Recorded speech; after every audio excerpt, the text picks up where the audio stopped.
Good evening, everyone. Can you hear me? Can you hear me well? Need to increase up. Good evening, can you? If you got any question, feel free. I think that's the second one I've been doing. I did it. Did the first one long time ago, and I thought maybe it will help the newcomers. Again, it's like the whole community. There is no stupid question. It's just questions that you think are relevant to you. So maybe who's first?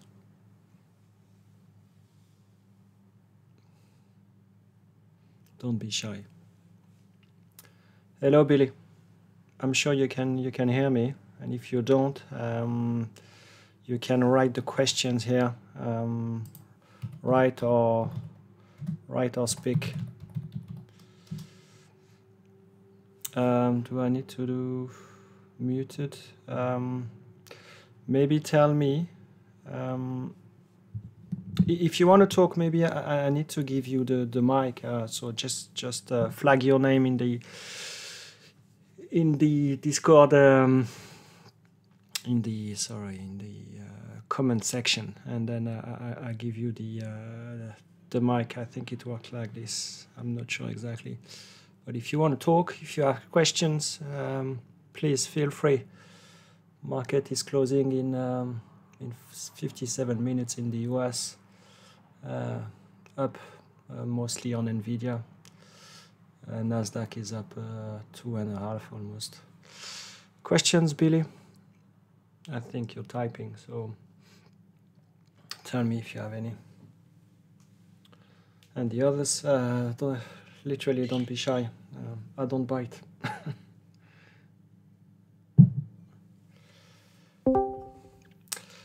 There's a new person.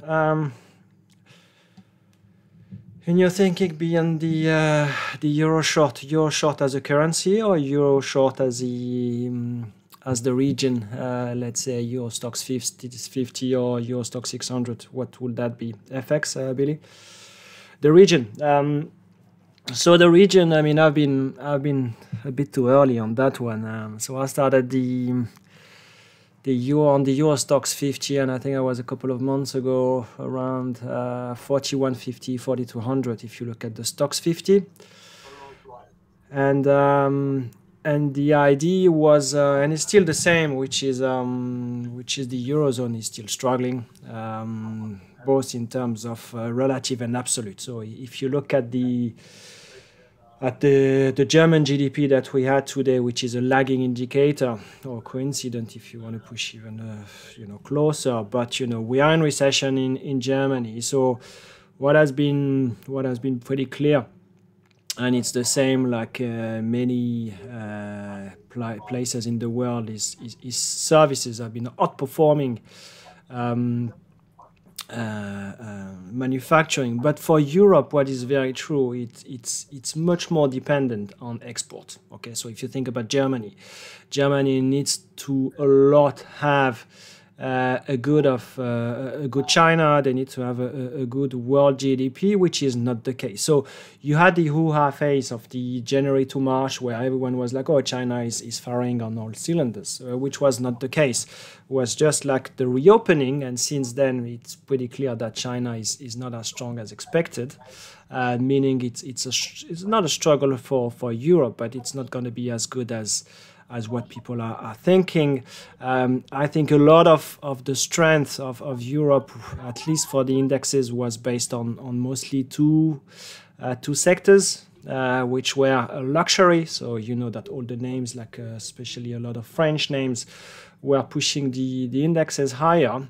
But luxury is cyclical, and you see a lot of luxury companies that are saying that actually US is not as good, as strong as what they were expecting. And the second part was the banking sector. Okay, so the banking sector, which was mostly benefited from the LTRO and cheap financing, but most of it will be dampened from June onwards, because the LTRO the details will be revised lower. So I think, Europe, again, when the world is doing fine, Europe is doing kind of okay, and especially Germany. And I think the world has been slowing and will still be slowing. So I understand the valuation story, which is about saying, Europe is 20% cheaper than the US, but that has always been the case. Okay, the reason is the US have much higher growth over time, and they are much better at creating, not necessarily value, but creating growth and big companies very quickly, and tech companies. So that is the whole idea for Marshall Europe. I think what has been true in Feb and Feb to start of May is you had a lot of flows coming from the US, from American investors and Asian investors. And, when I see tons of tweets and LinkedIn posts on how well the luxury is doing, I know this is probably the end. Okay. Can you hear me? I think you can hear me. I think Billy has been struggling, but the others, can you confirm that? So yes, loud and clear. Thank you. So a question on NVDA. So NVDA, are kind of covered over the last 2 to 3 months, not only me, but many market participants, about, artificial intelligence. And last week, what was very clear is there was a tons of options, especially on Thursday, on call options on NVIDIA. Then everyone was waiting for this NVIDIA results. Okay, so these top line and bottom line, meaning revenue and EPS. And you have to say that the numbers are just incredibly good. Okay, so you, instead of having 7 billion sales in the next quarter, they're going to be making 11 billion plus. So if you think about numbers, it's just a huge number. If you put everything into perspective, that is roughly the sales of a quarter for Intel. But the difference, and I checked today, is the net margins are just totally different. NVIDIA, you are talking 50% net margin. So if you look at numbers, roughly if you do 10 to 11 times, 4, which will be the sales, times 50%, 0.5%, you end up at 20 billion, let's say, free cash flow generation, so 20 billion. And then valuation obviously is now more than stretched. So today the stock is up in terms of market cap roughly 200 billion. So if you do 200 billion divided by this delta of 5 billion of sale every quarter for the next, even let's say 20 quarters with the net margins of 50, it's hard to get that kind of valuation. But the story is pretty much what I've been saying last weekend, which is when you get a massive trend, and that was the case in 2000 with the internet stocks, or when you get a big move, it's very hard to know when is the end of the story, because you're always thinking, okay, NVIDIA, they're going to be the biggest winner of them all. The CEO said that there is potentially a replacement of 1 trillion. So people will be looking at the big numbers and saying, okay, I'm going to be extrapolate those big numbers, and that's going to give me X, Y, Z. So calling the top, I don't think this is necessarily the way to do it. There is a lot of target price that moved today from 300 to 500. That's roughly gives you where the consensus not buy side but sell side is putting the stock. So before 500, I don't think there is much to do. But that tells you, more importantly, that like it or not, and there is a lot of noise around artificial intelligence, but there is a lot of things that will be done, and it's going to be game changer for many, many businesses. I'm not smart enough. I don't have the vision to tell you what's going to be. But clearly, some companies will be benefiting a lot. So if you look at NVDA, there was some clear trades from today looking at the supplier and the clients of NVIDIA, and you can be starting to look at the value chain and hopefully, trying to identify some names. Wario, can you provide a brief overview of your investment process, starting from generating investment ideas to optimizing allocation and managing risk? So, to give you the full color, when I started working, that was in 2000. I had absolutely no idea of what I was doing. Not necessarily that I know what I'm doing these days, but the thing is, you need to have, and it really doesn't matter what kind of time frame you're talking. You can be trading for 1 minute to 10 years. You need to get some kind of a big picture. Okay, so the big picture starts always the same, which is the macro picture. So what you're seeing from the world, and it's pretty easy in terms of macro picture, which is you look at roughly the 3 big GDPs, okay, which will be China, which will be US, and which will be Europe. Okay, so US 25% roughly, China 15 to 20, Europe 15 to 20. So you're going to end up with, let's say, 55 to 60%, and then you're going to have the other parts of the world, emerging markets. You're going to have Japan, you're going to have Latin America. That's going to give you 80, 90%. So that gives you some of the picture of what is going on and what might happen in the next few months. And that it's about understanding the economic cycle. Okay, economic cycle is when you are in recession, when you're growing, when not much is happening. So GDP is a lagging indicator, but you're going to have some leading indicators. So that's your big picture, and then you're going to be drilling down into what are the sectors, what are the industries that are moving. Okay, and you're going to be picking up sectors that are trending higher and sectors that are not moving and sectors that are trending lower. And then you're trying to be finding the good players versus the bad players. And that means, depending what is your mandate, if you are a retail trader, normally your mandate is you can do whatever you want, long, short, any currencies that you want to do.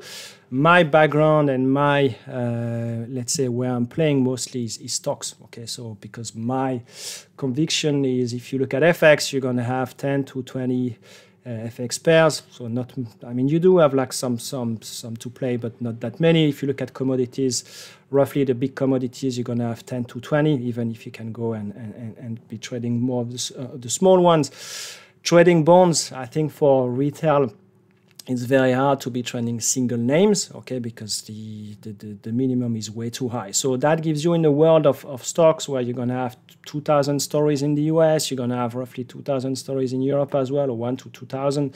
You're going to have a lot of Asia if you want to. So that gives you, a universe of 5,000 stories to play with, okay?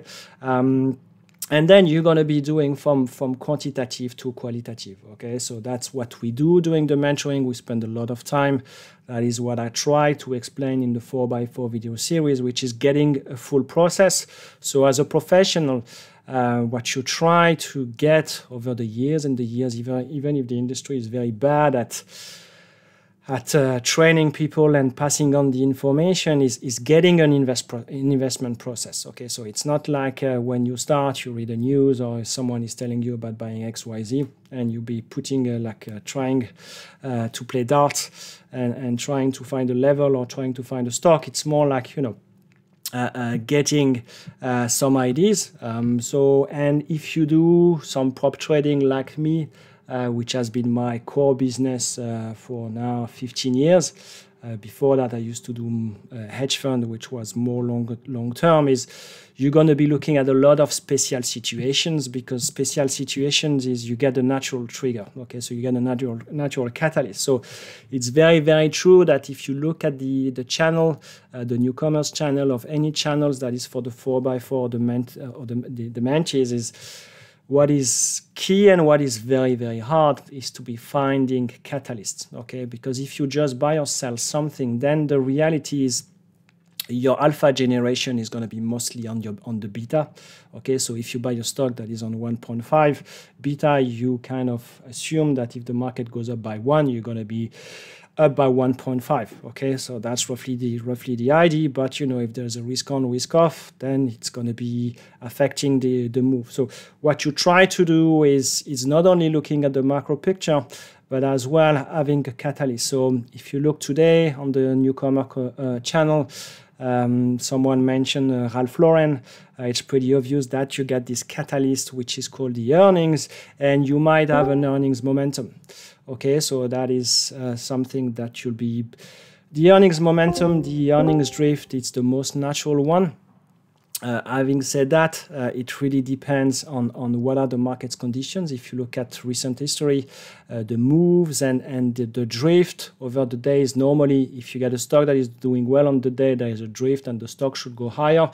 And on the contrary, but you know, the market is not always the same. So actually the game is sometimes not rigged, but harder. So investment process is macro. Then you go into looking at the sectors that are trending, long and short, trying to find some trigger. But the most important part that you will understand, and I know it's not very funky and not very sexy, but that's the risk management. Okay, so I know that some educators will tell you that if you're short, if you shit at generating ID, there's nothing we can do for you. And that is just not true. I think, you know, reality is if you look at the hit ratio, which is your winners versus losers, you can have a hit ratios of, you know, 30% or less. But what matters is really the losers. You should not be losing that much, and the winners making good money. So if you think about the way you're going to trade, and you learn that over the years, having a trading journal, is you're going to have three kinds of trades. You're going to have the winners, you're going to have the losers, and you're going to have the flattish. Okay, that's the -2 to +2%. So what you want to have is the flattish, not that they are that they are losing more than, you know, 1-2% on average. You want the losers, you know, even if the hit ratio, as I said, is only 33%, you want something like to start with your winners 2 times more than your losers. Okay, if you start to do something around those lines, you can put that on an Excel spreadsheet. If you do one trade a week, so 52 weeks, 52 trades in a year, you do 1/3 winner, 1/3 losers, and 1/3 -2%. But your winners are 2 times your losers, you'll be up on the year. And that's the overall target. So all of this is pretty clear that the losers are super important, because what you do when you start trading, and we have all done that, is you don't have any risk management. So when something is down 5%, you say, nah, it's fine, you know, it's going to come back. Then it's going to go down another 5, it's down 10, and you're like, no, it's fine. And then it's down 20 because, you know, it's different. And really the risk management is super, super important. And I can tell you that the most important thing in a trading room, for a hedge fund, for an asset manager, is the risk management. Okay, and you can pretend that you're very good at ID generation. Have people that are really, really, really good at ID generation, and they never make money, because you can be saying, you know, NVDA was a fantastic stock. Let's say you were saying that mid-year last year, and the stock went down 50%. You close the position, and then the rally goes without you. So it's all about the risk management, unfortunately, and some ID generation. DJ Ham, looking at the names that moved with NVIDIA today, many of them are semi stocks pricing up. Yeah, so the value chain for other sectors, opportunity that will benefit from the AI boom. So many questions here. So on the value chain, so value chain is so you're going to have the tools, obviously, that are like the Reuters of this world, or the Bloomberg. So today I put on the other channel, you know, the supply chain from Bloomberg on NVIDIA. So, you know, it's not going to help you as a retail. I think more importantly, if you look at retail, sorry, not at retail, but at NVIDIA for the clients, or for the the suppliers. It's not that it's pretty easy, but there is something that you could do. Is you go on the NVDA's website, you go on their latest investment presentation or their big meeting, and they will tell you who are their clients. Or you're going to go into the SEC website, you go into the 10K, you open the 10K, which is, what has been happening for the last year, and you do a Control F instead of going through the whole paper, and you'll be looking for words like customers, like clients, and that will tell you immediately, what are the people who are working with NVIDIA, okay? And, there is another product that works very well, that worked very well before AI or ChatGPT, which was Google. You go on Google and you say, okay, what are the NVIDIA competitors? What are the NVIDIA clients? What are NVIDIA suppliers? And you'll be surprised that very quickly, actually, you will be finding the names, either the customers, the suppliers. If you look at the semiconductors, we know where they are. It's mostly in Asia for the time being, because most of the players will be in Taiwan and will be in mainland China. So this is where the ecosystem here is for this space. And you can see that from a day like today, actually there is a lot of alpha generation to do. I mean, it's easy to say in hindsight, but NVIDIA is up 20% something. Intel is down 5%. You get players in Europe like STMicro or players like Infineon that have been struggling as well, whereas the people that are doing the wafers, the people that are doing the supply chain, like ASML, like ASM, like BESI, have been the big winners. So just think it's not going to be taking a lot of time. I think where I'm struggling here is trying to find the pure companies, artificial intelligence, more into the let's say the 500 to 5 billion space. And I think in this world, in this positioning, there's going to be, even if it's cliche, and I don't want to go back into the 2020, you're going to have multi-baggers stock that will be up like 50, 100%, 50, 100 times. And it's much harder. I'm not that good, to be honest. I'm not that good in vision. But to give you the color on NVIDIA, I remember one of my mentees that was in 2015, I always say the same. He was an IT guy, very smart, and he said, Greg, you should be long NVIDIA. And I think at that time the stock was trading at 25, and I think it was probably before some split. And why? The reason was, everyone is gaming in 2015 started to move into NVIDIA. I say it's a great long. And I was like, okay, maybe, but I don't have the vision. And now the stock is at 400. So that gives you the long-term play. But I'm not. So if you're looking for the guys that will be making 20 times their money on a stock with 5 years, that's probably not me. I have to be honest. I know that some people will pretend, but not me. Second question, do you have any insight into how to search around the value chain? No, that was the one. Do you have contacts in prop to help your mentors get into the industry? So I always get this question. So the prop trading it's not because I'm in it, but it's a very tough world, okay? Tough one in the sense that it's all about your P&L. So it doesn't matter where you come from. It doesn't matter, what is your background, what is your which university you've done. It's all about your P&L. Okay, so you need to have some P&L history, P&L track record. Otherwise, it's very hard, and that means. So if you look at Europe first, because this is where I am. In Europe, you don't have that many places, so I'm working from one of them.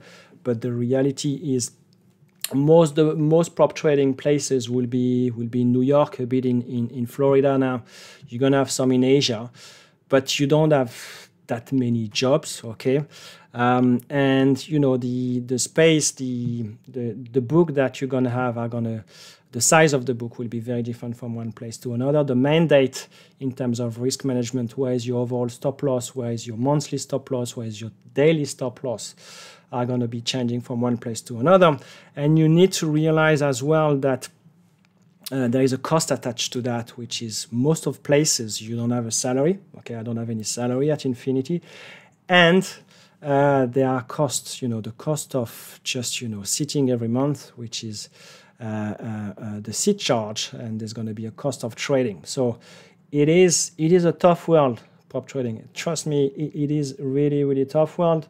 If you're looking for next 20 years of being, you know, sitting somewhere and having a salary, just don't go for prop trading, because you're going to be struggling a lot. But in terms of contacts, so if you're super, super good, sometimes, you know, I send some of the CVs that people that I know, some of my mentees, to people here in London in prop trading. But it's more like, if it's long short stocks, I think it doesn't make that much sense. It's more like if you have a specific niche, a specific strategies, you know. So I push one of my friends for credit. I push one of my mentees who was trading gas or electricity, and it's more like, you know, niche. I managed to place some people in the industry. I'm not gonna lie, it's hard. So one of my ex-mentees is now working for a long short here in London. It's roughly 1 billion under management. He was very lucky. One of my friends was looking for someone. He was Italian. They were looking for someone maybe speaking Italian.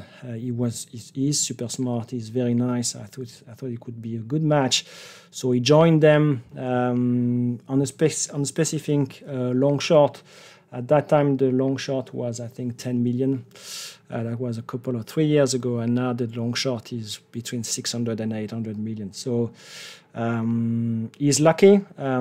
Is it easy for me to place people? No, it's hard, because the industry is very challenging.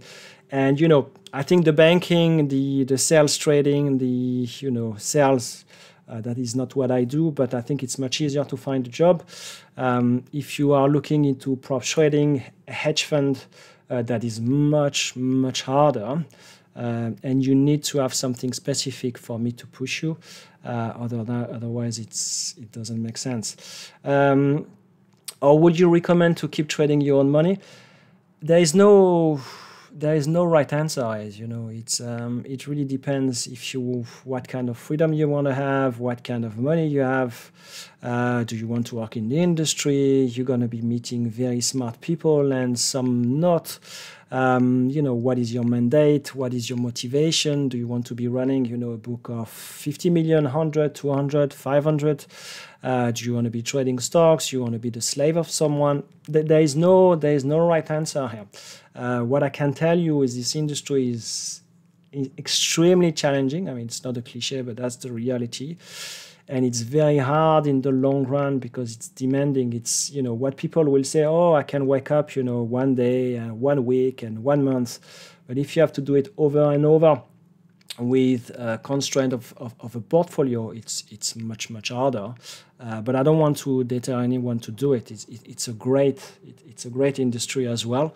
And I hope, you know, if I can help, you know, if it's not on finding a job for you, I want to believe that I'm always happy to help you on the CV, to help you, you know, how to formulate, you know. Recently I had someone who did the mentoring, that was a couple of weeks ago. Not the mentoring, the 4x4 video series. He came to me and said, look, Greg, I got this interview. It's for credit. That is not my specialty. And I say, okay, no worries, you know, send me your presentation. And I went through the presentation that was over the weekend. And I think that kind of helped.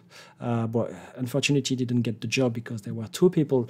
But look, one of the things that I really enjoy doing, and I'm not bullshitting anyone here, I enjoy doing both the mentoring and trying to help people, having access to the community, not the community, to to this industry, and to a certain extent, if I might help you, feel free. I think, you know, if I don't have the time, I will be telling you that I don't have the time, but you know, if I can, let me know.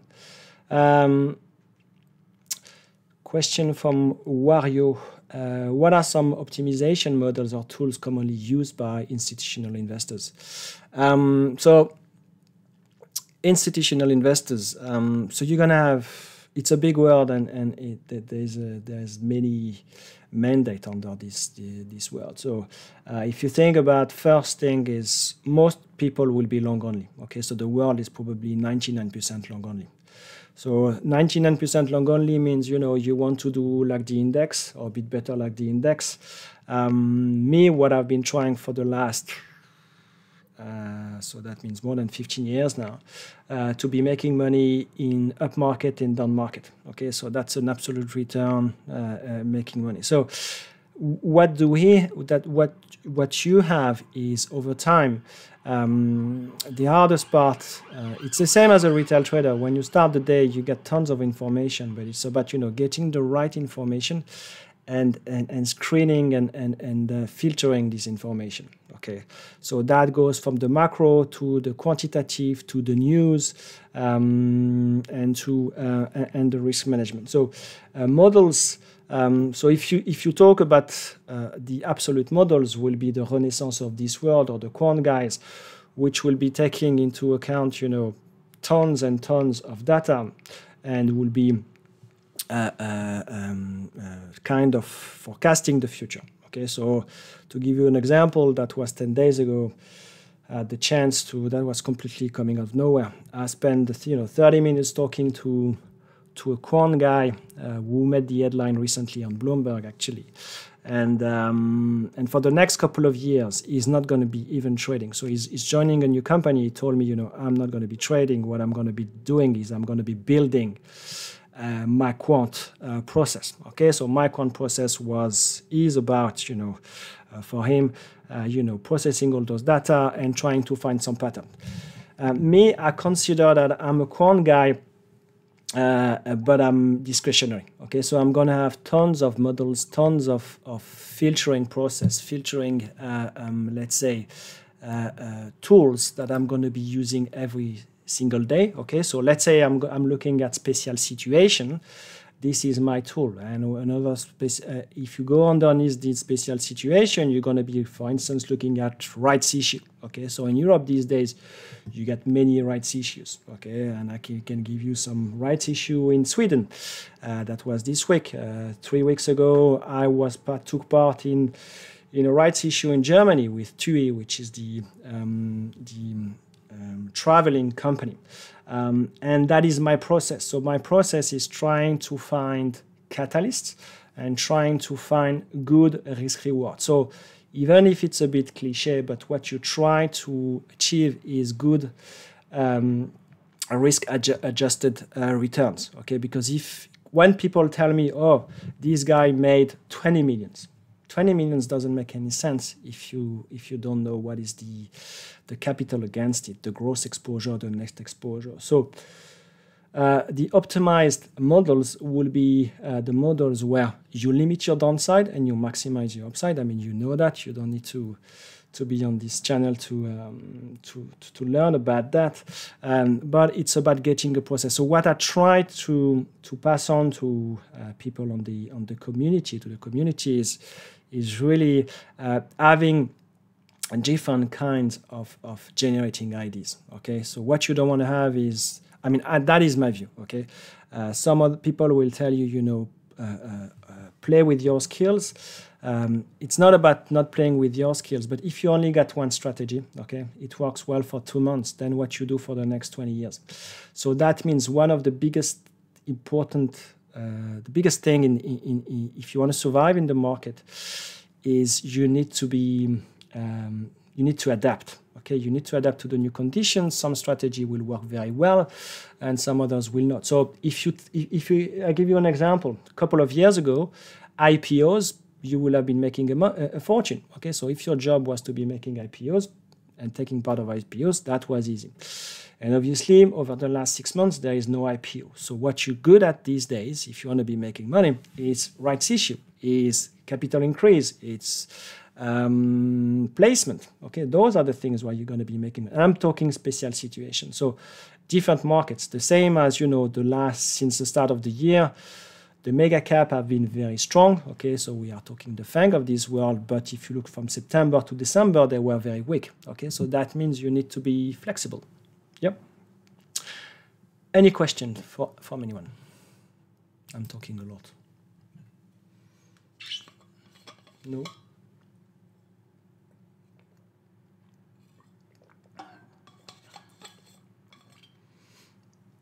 S&P up 40 points. Nasdaq 350.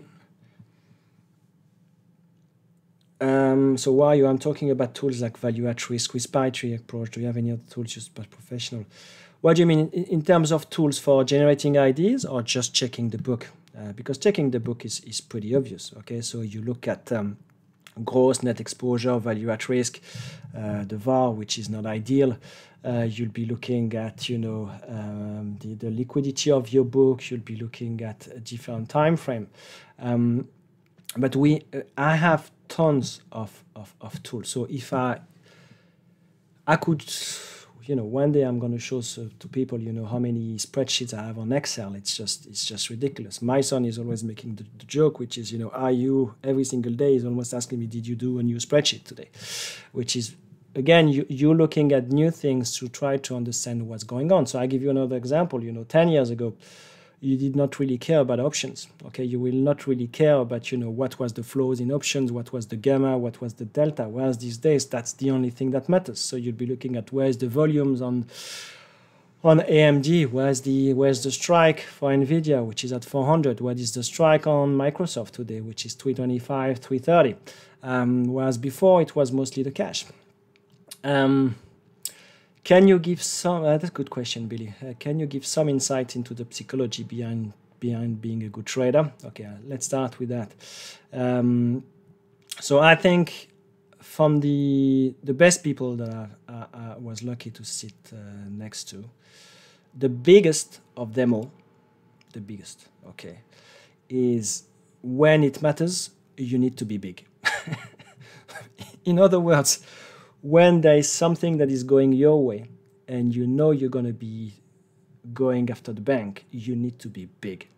Okay, but really, really big. Okay, so, and I think if you look at the big guys like the Soros of this world, they will tell you exactly the same. Okay, so it is, the reality is very often where we're struggling is when we lose money, we get a natural tendency to increase the position or to increase, you know, the other positions.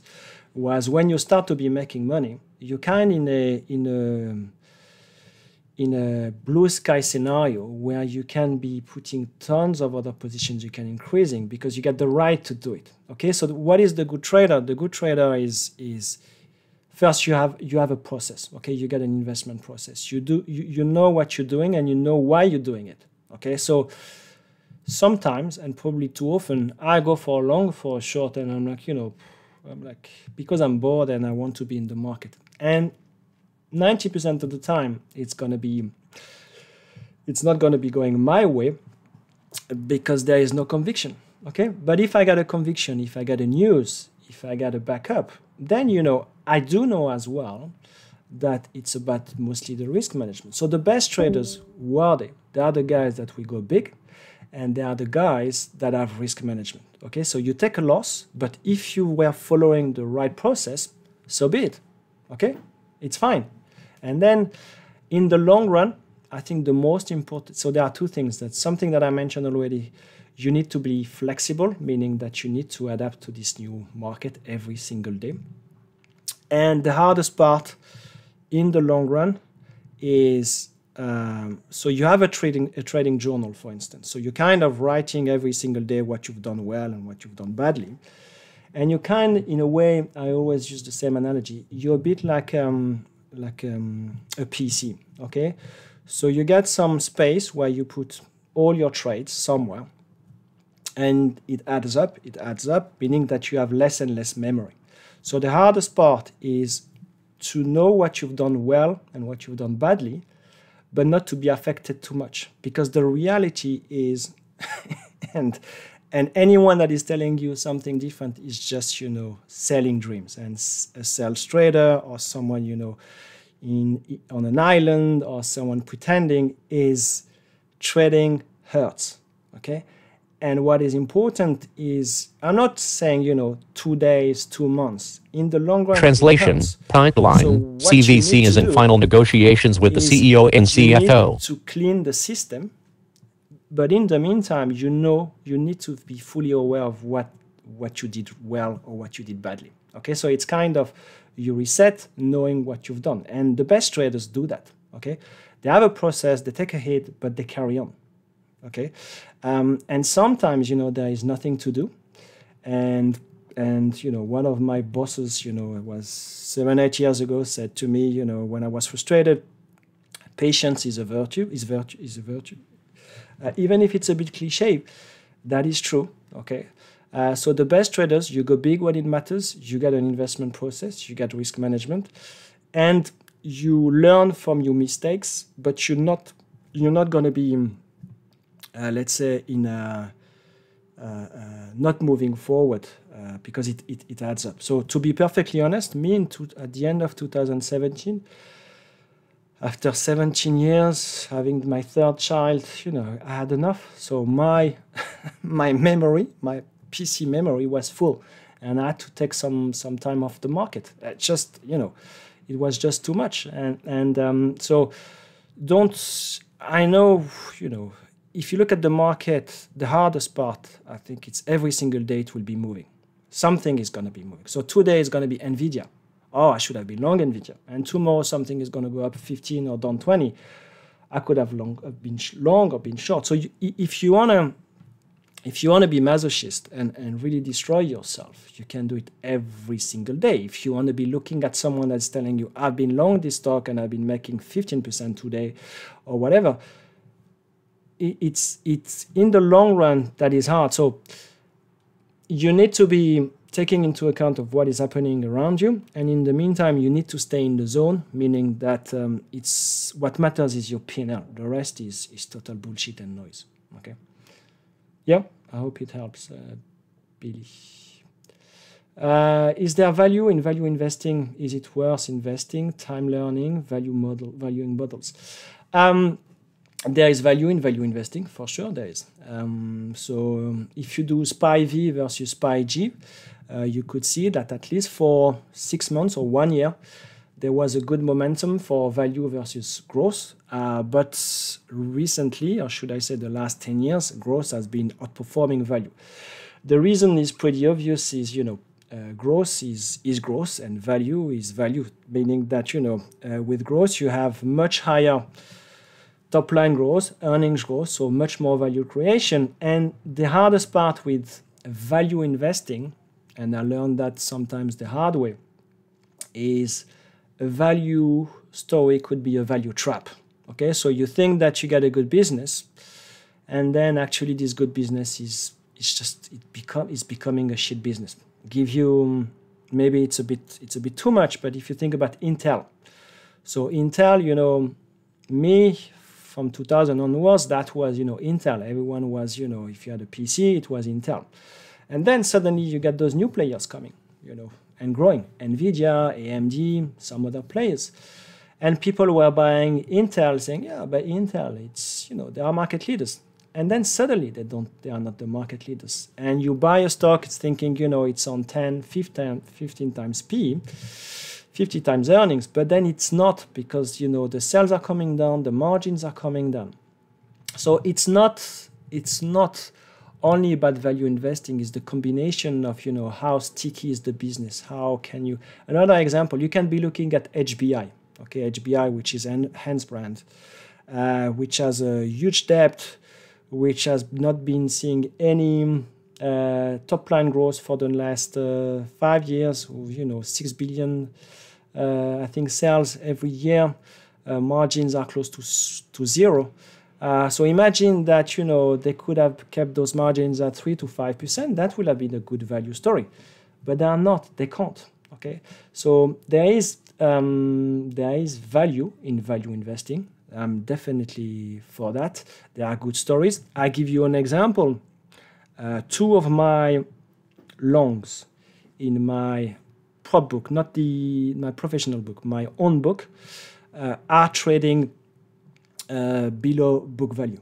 Okay, so actually, you know, there is more cash than the market cap. Okay, so I got a stock that is there are two stocks in Europe. Actually, the stock is trading below the cash. Okay, so I consider this is strong value. Okay. Second question from you: is it worth investing time learning valuing models? Yes, I think not like crazy time, but I think understanding the basics. So I always, because I'm an old man saying the same stuff, but when I joined a hedge fund in 2004, so I was already trading for 4 years, okay, actively trading. And I joined this hedge fund and I was sitting next to an analyst. And, you know, after a couple of months, I asked him, you know, what are you doing? And he was doing some DCF models. And I was like, okay, what's... Oof. I mean, I learned at the business school what was a DCF model, but I was like, you know, okay, what's the point? And then I tried to do it, okay? So when you do a DCF model, so what you're going to try to determine is the top line, the bottom line, the free cash flow for the next 5 to 10 years, and you're going to try to put a value for the company in 5 to 10 years' time, okay? So in a world where most companies are telling you that they have visibility for 6 to 12 months, you know, doing a DCF model is kind of, you know, it's a funny thing to do on an Excel spreadsheet. Is it really realistic? I'm not sure. But still, what is important is understanding, you know, how the company is making money, what are the margins, you know, where they are selling. So this is what we do when we do the mentoring. Okay, when we do the mentoring, we start with the quantitative analysis, which is, you know, if you look at the numbers of a company, top line and bottom line, you will be understanding already a lot about what you should be checking when you're doing the fundamental analysis. And trust me, I talk from someone who started day trading only, that was in 2000, and absolutely no idea about nothing, okay?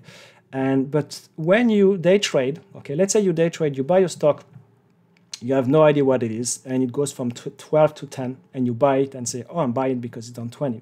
If you have no idea what that is, if you don't have the downside, then where is your stop? Your stop is at 980, your stop is at 9, your stop is at 8. So you need to have a bit of understanding what you do. And this is what you get over the years. This is what you get from an investment process. And again, it doesn't matter about your time frame. Any questions from someone else? Almost 10 minutes left in the US. You're welcome. No one? No question? Okay, I can go then. I got 10 minutes for the close. 42.87, 41.64, 1404 for the Nasdaq. What are your thoughts about invest and then? That's a good question, Adam. So my thought on invest and then investigate. So go with momentum. So I was sitting. Tiva is said to explore options for bowel inflammation drug. More than 10 years, next to a guy, a trader, should I say, a very successful trader, who was only doing earnings momentum. With more or less the idea was, I explained before, you know, when the stock is up on the day, there's going to be earnings momentum, earnings drift for the next 1, 5, 10 days. And Tiva is said to explore options for bowel inflammation drug. He'll be selling the stock. And he will be doing that on European stocks. Okay, so we are talking roughly stock 600 plus. Okay, so roughly 1,000 stock. And honestly, he had absolutely no idea about, you know, what most companies were doing.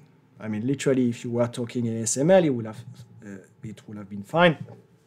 But he was trading a lot of Swedish companies, a lot of Danish companies, no idea. And the beauty of what he was doing is he was putting probably 50 longs versus 50 shorts and trying to have a market neutral. So a big gross exposure, a very limited net exposure. And the guy, literally for years, okay, on a book of X, was making between 20 to 50% yearly return, okay? And me, I was sitting next to him, and I was picking some names and trying, and I was trading in and out and trying. And in the meantime, the guys were saying, okay, I'm going to be doing at the close. And he had no idea, okay? So he was kind of a quant guy without knowing he was a quant guy, okay? But I want to believe, and that is very true because over the last few years he has been struggling and is not trading anymore, is those strategies of, in the 2000 years until, let's say 2015, 2016, which was earnings momentum, I think everyone knew that there was earnings momentum. Okay, so if you look at Q1 of this year in the US, earnings momentum didn't work at all. So actually you would have been absolutely murdered. Okay, if you look at Q2, which was this quarter, so that's Q1 in reality, that would have been better. Okay, so but it is a fair question because at the end of the day, I started, and I still want to believe that I'm a trader more than, let's say, a portfolio manager. Okay, so trader is more about the price action, which is looking at the momentum. Then you think and say, okay, the price is telling me something.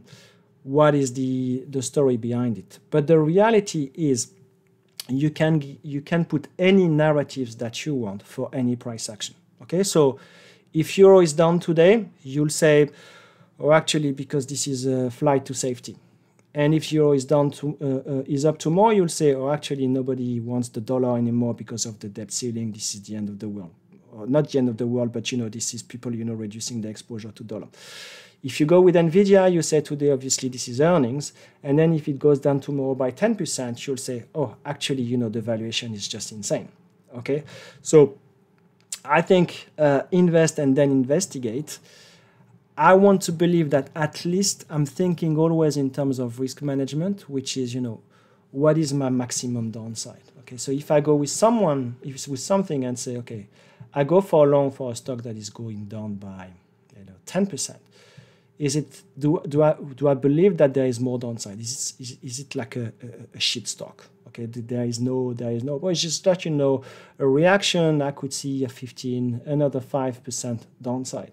Okay, so I think it's a combination of two. It's a bad answer that I'm giving you, but it's the best traders. And coming back to the questions of Billy, which is related to that as well, is the guys that are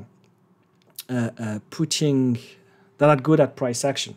Okay, if you're good at price action, when I do the mentoring, it's a funny thing because you'll have guys that are super good at price action, pretty bad at doing the fundamental quantitative, and I know that they will be making money in the long run. Okay, it's kind of a skill. Okay, when I started, as I said, I had absolutely no idea what I was doing. And I don't know, I was lucky, I was good with price action. Because honestly, at that time, that was super easy. There was bid offer, the market was moving. So you didn't have to be very smart. It was super easy. So my skill has always been to be trading volatility, trading moves, okay? And actually, if you're too smart, if you're thinking too much, then you go into what you say in English, which is the analysis paralysis. So you don't do anything, okay? And then you overthink, okay? So you kind of, each time there is something moving, you're lack of, so you need to keep a bit of uncertainty and a bit of freedom for your trades, for your book to be moving. Make sense? I hope it does. Any question, anyone? Was it helpful, this session? I think you're all gone. No, you're still there. Okay. Thank you for your question. Thank you for coming, for participating.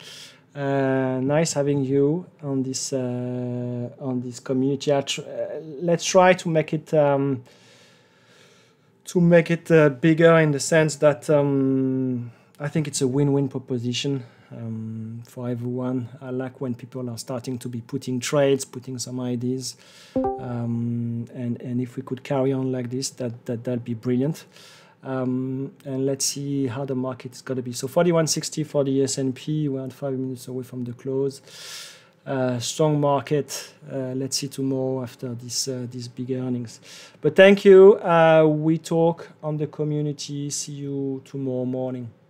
Good night, everyone. Bye-bye.